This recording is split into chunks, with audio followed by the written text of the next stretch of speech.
It has been said that in Twilight Struggle, you need to know the cards well in order to play well.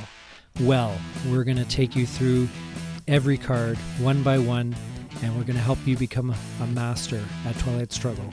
This is Legendary Tactics.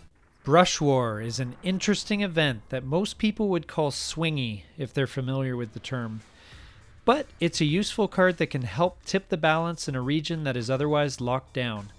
Let's take a look at it. The Brush War card is a neutral 3-ops mid-war event.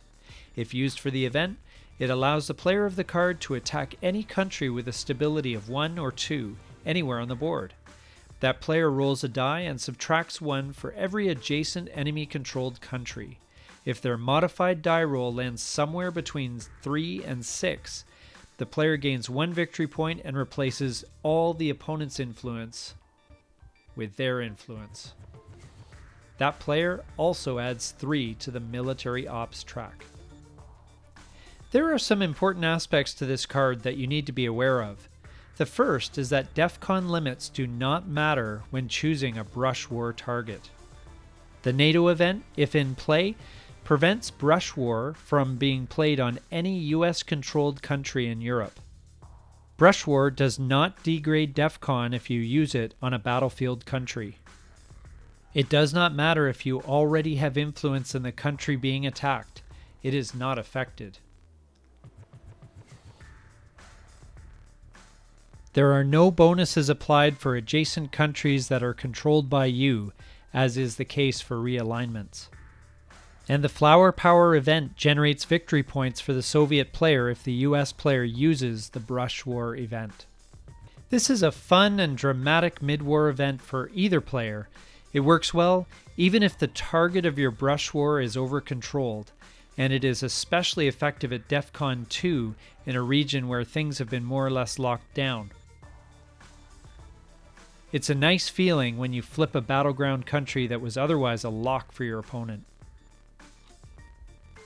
The only spot it doesn't play well are in areas where your opponent controls the neighborhood.